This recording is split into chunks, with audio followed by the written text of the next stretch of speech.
Bonjour à tous. Bonjour. Eh bien aujourd'hui c'est un club dont vous attendez certainement le test avec impatience que nous allons essayer puisqu'il s'agit du TaylorMade P7 MC.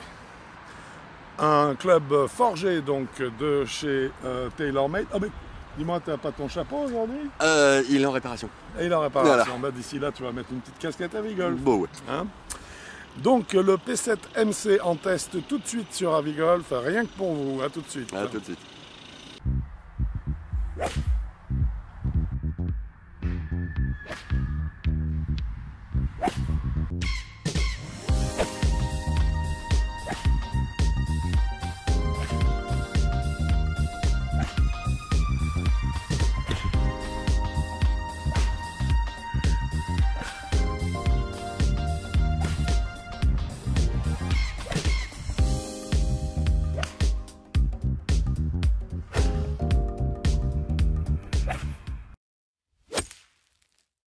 Eh bien, ça y est, nous avons donc réalisé le test de ce TaylorMade P7 MC. MC pour Muscle Cavity, hein, en opposition à MB, qui est le Muscle Back lame classique donc, de chez ce fabricant. Un club, bien sûr, dont nous allons parler dans le détail tout juste après que vous ayez eu l'occasion de juger de ses qualités esthétiques.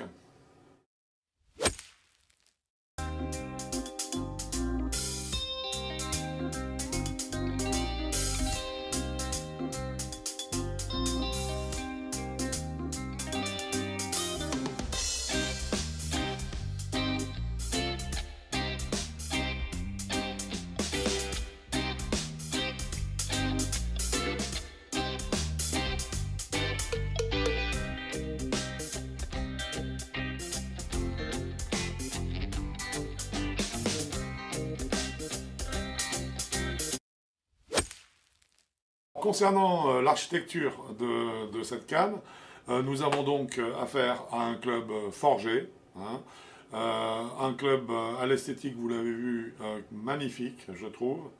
Une tête forgée, alors c'est une forge sur de l'acier au carbone 1025, c'est un acier qui est relativement doux, hein, assez doux, d'une façon générale. Et alors, le petit plus de Taylor là-dessus, c'est qu'il utilise des presses pour compacter l'acier de façon à ce qu'il ait un maximum de propriétés, qui sont des presses de 2 tonnes. Alors il en parle beaucoup dans sa communication, donc c'est un élément qui, selon lui, est important.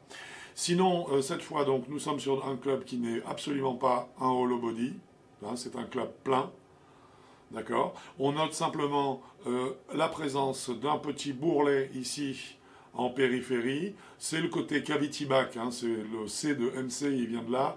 Le côté cavity back qui va donc donner un minimum, parce que c'est quand même très fin, de tolérance sur les coups décentrés, alors que la partie basse, elle, bien sûr, est pleine.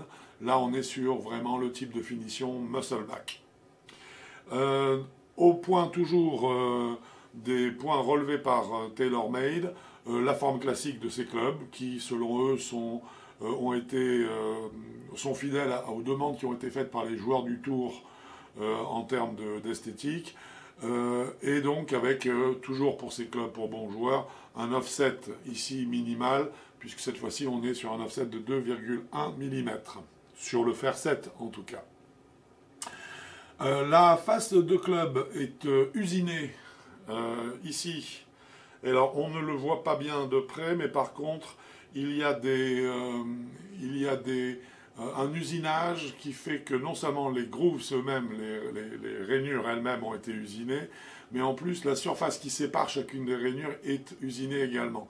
Toujours dans l'idée de fournir un maximum de spin et de donner à ces clubs toute la maniabilité sur la balle que l'on peut rechercher lorsqu'on est un joueur qui a le type d'index concerné dont on a parlé un petit peu plus tôt. La plaque externe ici qui vient remplir le cavity de ce léger cavity back est en fait un ajout, hein, c'est une plaque ajoutée juste à des fins esthétiques pour refaire sortir à nouveau le logo de la marque. Hein. Encore un point important bien sûr, c'est la finesse de la top line. Hein, c'est une tête compacte qui est assez donc courte et une top line très fine, ce qui est effectivement ce qui confirme son caractère club pour expert dans la partie basse, voire maître, hein, c'est-à-dire les joueurs qui sont des manières de balle également. Hein. Les caractéristiques qui sont promises de trajectoire de balle grâce à ces technologies sont des trajectoires mid-low, donc c'est un club qui est supposé garder la balle suffisamment basse et avec un effet, un spin général qui est plutôt moyen. Voilà pour l'architecture de ce P7 MC de chez TaylorMade.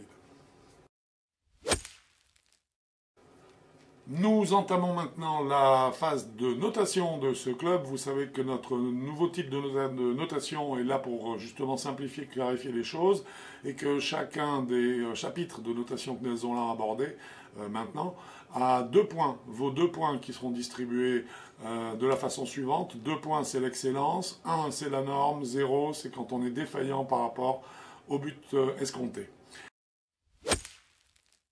Donc nous commençons bien sûr par la qualité des matériaux. Ici, on l'a dit tout à l'heure, on est sur de l'acier 1025. C'est un acier qui est doux, donc qui va amener du toucher de balle. Ça correspond exactement aux gammes de joueurs qui sont annoncées par le fabricant. Donc sans aucun doute, là-dessus, on est sur effectivement une technologie à un seul matériau. Par contre, la qualité du matériau en lui-même, plus la qualité de finition, car on verra que sur ce club, tous les angles ont été arrondis, on est vraiment sur une très belle définition de produit. Donc pour moi, ce sera, enfin pour nous, pardon, ce sera un 1,5 sur 2 pour ce qui est de la qualité des matériaux. Concernant la façon à laquelle ce club repose au sol, hein, la façon à laquelle il pose quand on le place derrière la balle, vous savez que c'est un élément qui est fondamental et c'est le premier critère qui nous vient à l'esprit lorsqu'on veut savoir si un club va nous convenir ou pas. Malheureusement ici, le club est un club qui repose mal. Le club a tendance à pivoter autour de son talon dès la pose du club au sol. On peut lâcher, taper. On verra systématiquement le rebond se fait, nous amène une phase de club ouverte. C'est absolument pas du tout le type de, je dirais, de stabilité qu'il est supposé nous amener quand on aborde ce type de niveau hein, pour lesquels il est fait. Donc dès qu'on arrive à des index qui sont en dessous de 6. Donc il est clair que là-dessus, la note ne peut pas dépasser 0,5 sur 2. Il est d'autant plus dommage que ce club repose si peu bien, pour ne pas dire mal, que le loft du club par contre était un loft parfait. Et là, bravo à TaylorMade qui a fait le travail qu'on attend, c'est-à-dire de nous proposer un fer 7 qui est véritablement au degré près le loft classique qui est de 34 degrés.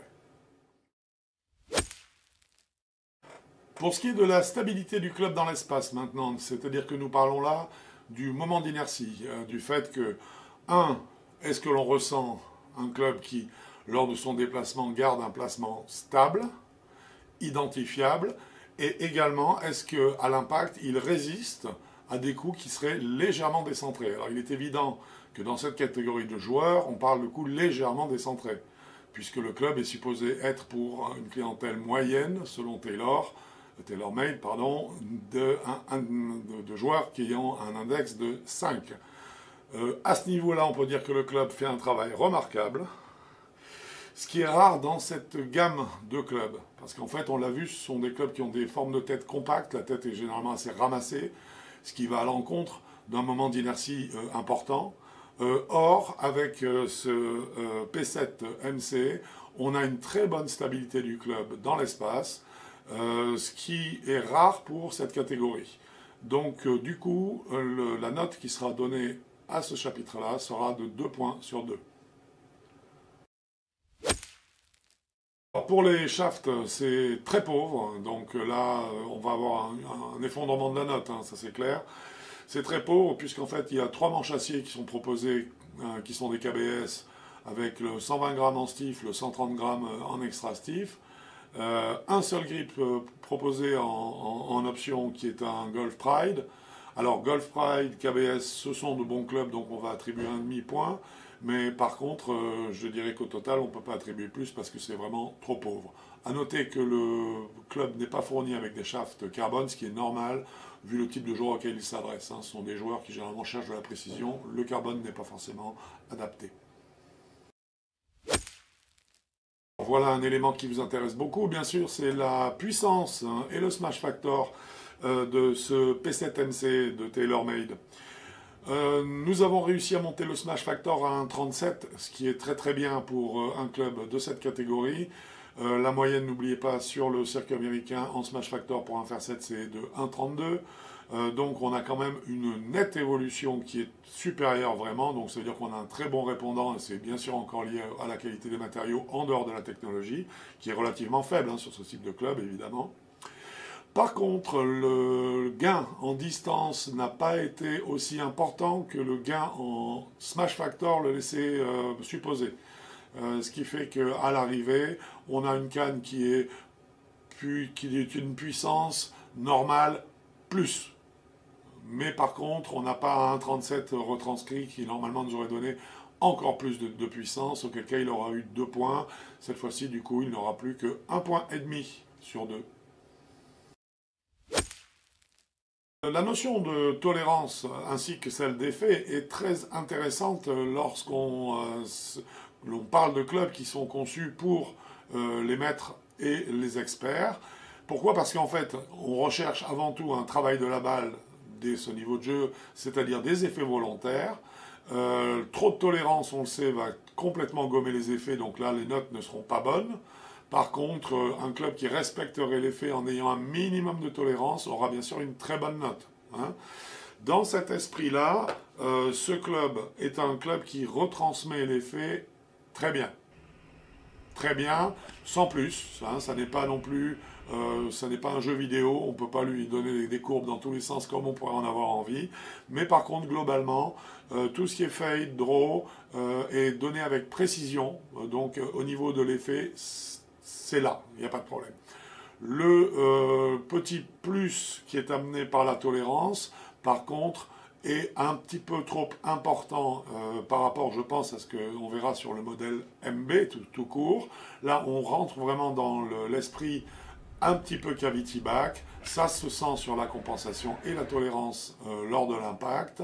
Ce qui fait que la note que nous allons lui donner sur ce sujet-là, qui va donc marier une tolérance qui pour nous est un petit peu trop importante par rapport à la vocation du club, et la qualité des effets qu'on arrive tout de même à les retransmettre par moment, fait que 1,5 point sur 2 sera la bonne note pour ce club. Pour ce qui est des trajectoires de balles, je me suis attendu avant d'essayer ce P7 MC, je m'attendais en fait à des trajectoires plus pénétrantes. Là, nous avons observé des trajectoires un peu plus, non pas en cloche, mais un petit peu molles dans leur trajectoire, pas suffisamment, je dirais, perforantes au niveau du démarrage et surtout des premières dizaines de mètres de vol. Les trajectoires latérales sont excellentes, ça, il n'y a aucun doute là-dessus, donc on en a parlé bien sûr au chapitre tolérance. Là, par contre, en trajectoire pure, je dirais que la balle aurait mérité d'avoir peut-être une gestion de spin un peu différente. C'est difficile du fait qu'il y ait une partie du club qui soit cavity back, puisqu'on a vu qu'il y avait un bourrelet qui faisait la périphérie de la tête. Donc au niveau des trajectoires, on est sur de la trajectoire standard pour moi, pour un club qui n'est pas encore un club réservé tout mètre, ce qui sera certainement le cas du MB. Donc cette fois-ci, ce sera simplement une note médiane de 1 sur 2. Concernant le spin et notamment le backspin, on a été, bien qu'ayant subi un petit problème technique sur notre radar lors de l'essai, les premiers chiffres étaient très bons. Donc c'est un club qui remplit bien son rôle à ce niveau-là, et ça c'est très important quand on est à ce niveau-là de jeu. Je pense que l'usinage de la phase de club, en dehors même de des grooves elles-mêmes, des rainures elles-mêmes, mais sur l'espace qui sépare chacune des rainures, y est pour beaucoup. Les balles tiennent très très bien, ça à ce niveau-là c'est un véritable bonheur. Donc 2 points sur 2 en ce qui concerne le spin. En ce qui concerne le feutrage des sensations et donc la qualité du feedback des informations de retour que nous avons à la percussion de la balle, je dirais que les données sont relativement claires. On analyse bien ce qui s'est produit. On a un léger feutrage des sensations qui est lié une fois de plus à l'aspect cavity back de la partie supérieure de la tête du club. Mais je dirais que ça n'est pas transcendantal non plus en termes de qualité de sensation qui remonte.